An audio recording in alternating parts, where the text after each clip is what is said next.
The Daily Ticker brought to you in the fan by Pelican Brewing Company. Born at the beach and online at pelicanbrewing.com. 5 coastal locations with the addition now of Rockaway Beach.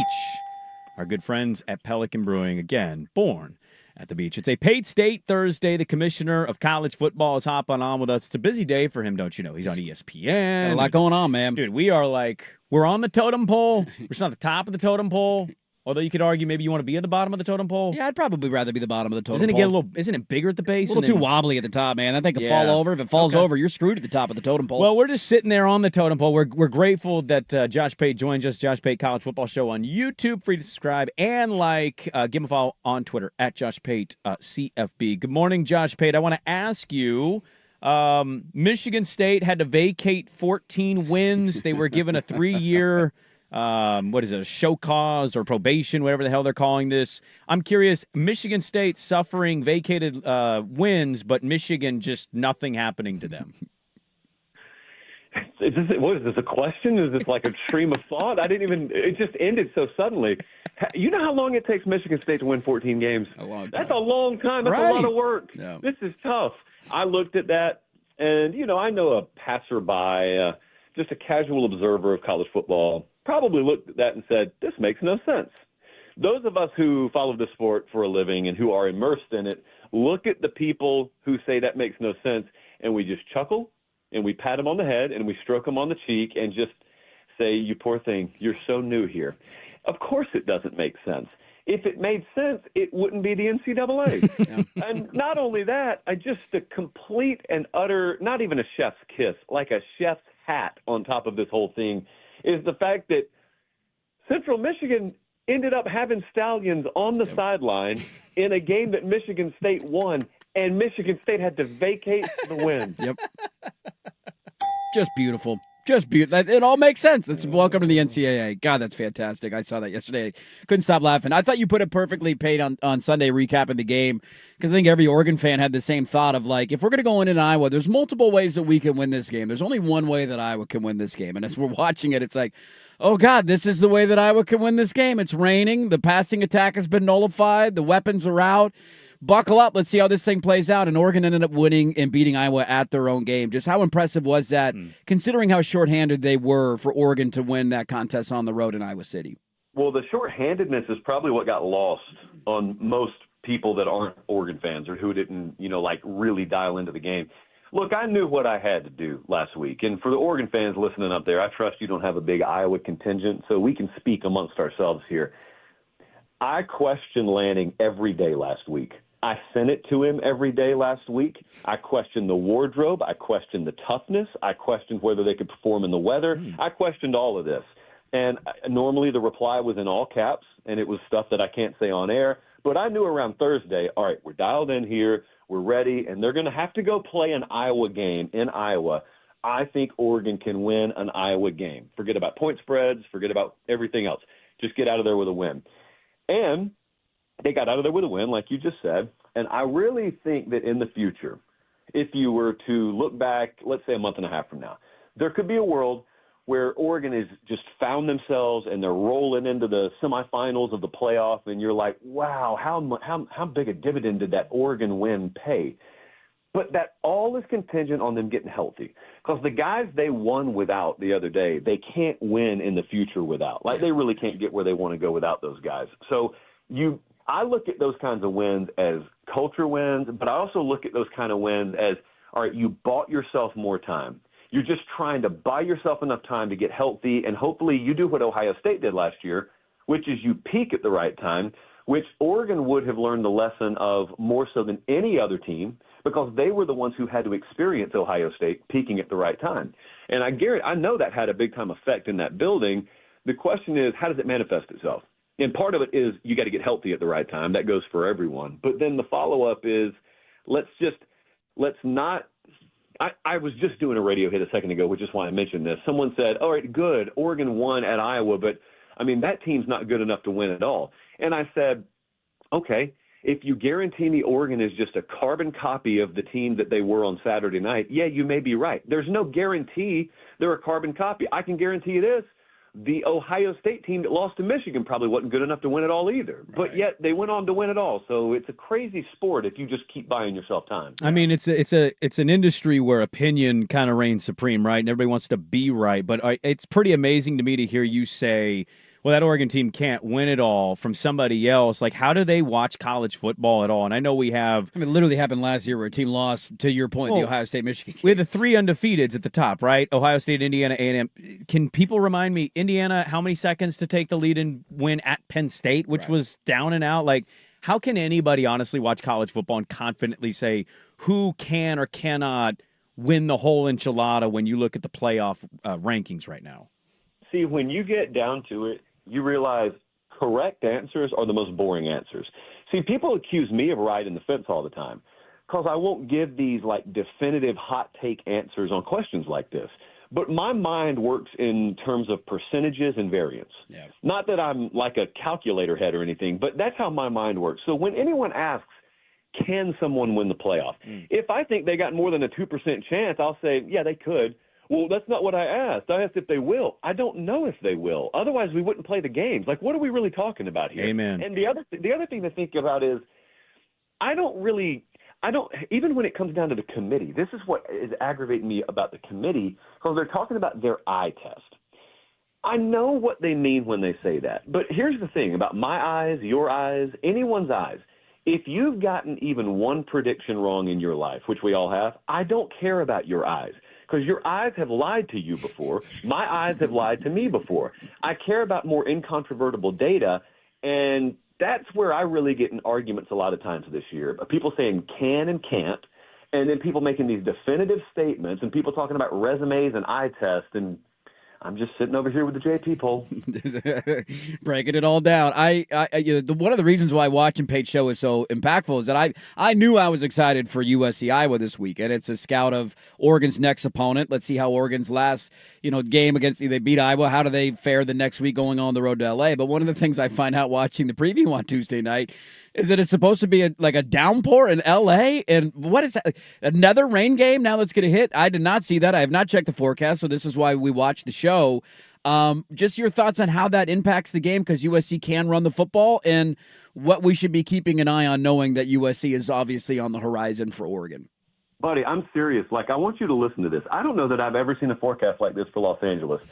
Periods of rain, potential for heavy rain, winds 5 to 10 miles per hour, chance of rain 100%, 1 to 2 inches of rain expected. That's Los Angeles. In LA. That's not Iowa. They're really going to play the game in LA. And it's going to rain Friday, so I don't know how they get the field painted, but that's a side note.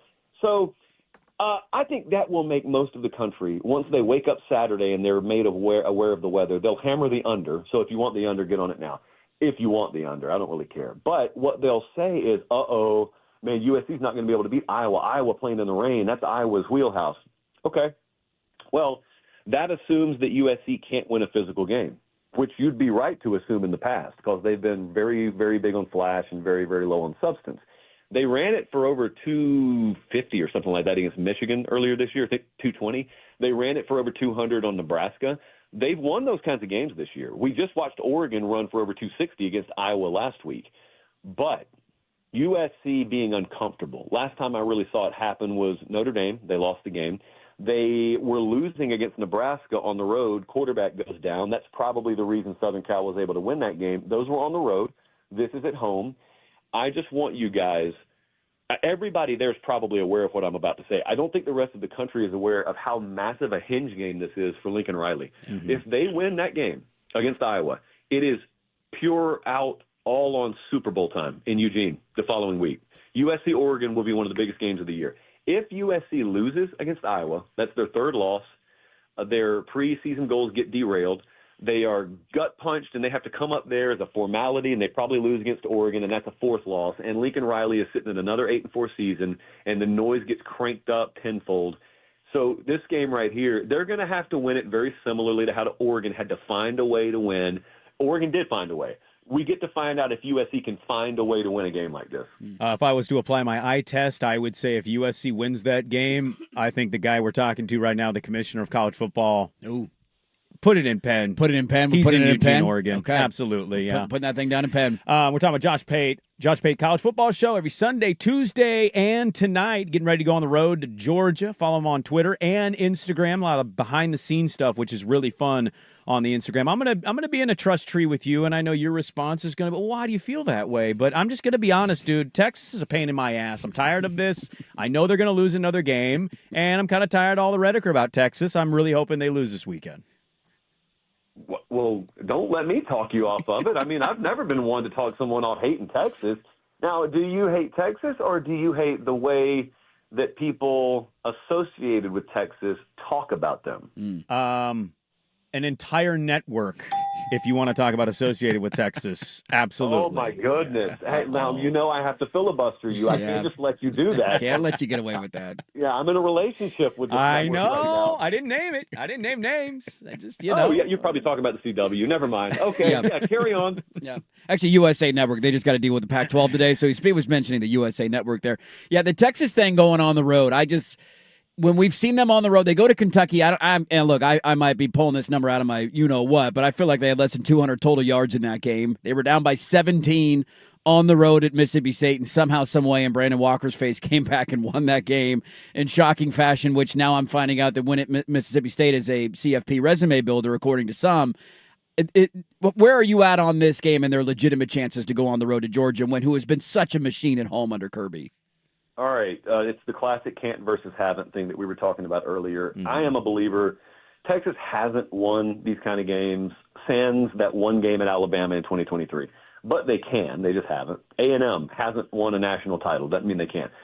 With Texas, though, so I look at the games featuring the biggest teams. I look at it a little bit different. You could have fun breaking down the matchups, and we do that plenty.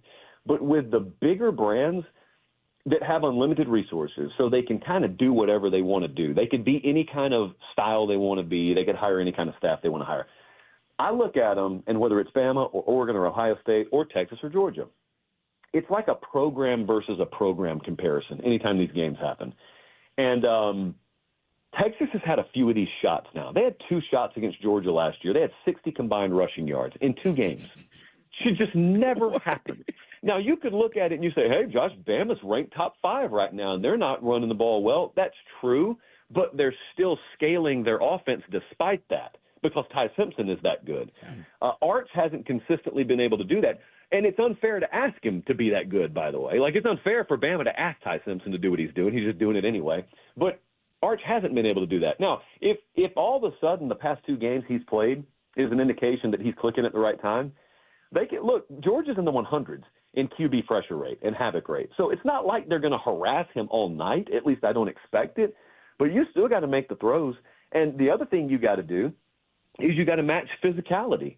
And you went 0 for 2 doing that last year. I want folks to remember Georgia beat him handedly in Austin, and Carson Beck threw 3 interceptions. So it could have been a lot worse. And then they got him in the SEC championship game. Georgia loses the starting quarterback, and the backup beats Texas. So I don't know. It's not like curse, but it's just this hurdle that you have to get over as a program that a lot of my metrics lean to Texas. Like a lot of the computer stuff I use lean Texas. I just said it may be 3 points, it may be 4 points. Texas may cover for all I know. But until further notice, I'm leaning Kirby Smart in Georgia against Texas in games like this.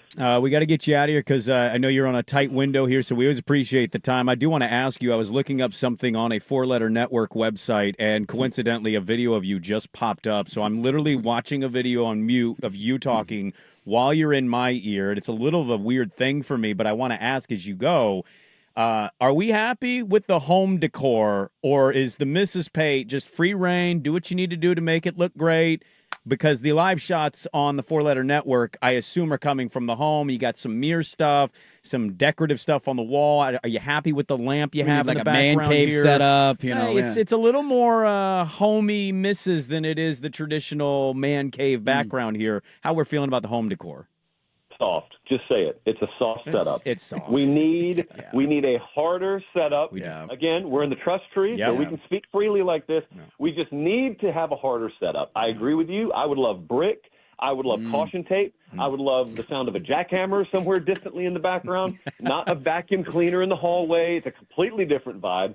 Look, here's the situation. We're in an apartment right now. We're going to move out of it. I'm not investing a single solitary cent additionally into decor in this place. Yeah. All of that money is going into what we call a house. And once we get a house, I'll probably have the same kind of setup, but at least I'll be surrounded by better surroundings.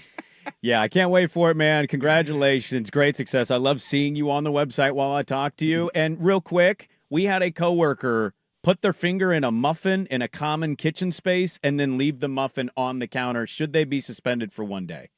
Oh, whoa. Say that slowly for me again. It kind of broke up, but it was something about fingers and muffins. What was that? We had a muffin fingerer amongst us in our building, and they took a shared pastry from yesterday. They clearly put their finger in the muffin, took Test a piece, the bite to see how it tastes. and then left the muffin there fingered and just looking like, please, somebody eat me, and I don't know what to do about this.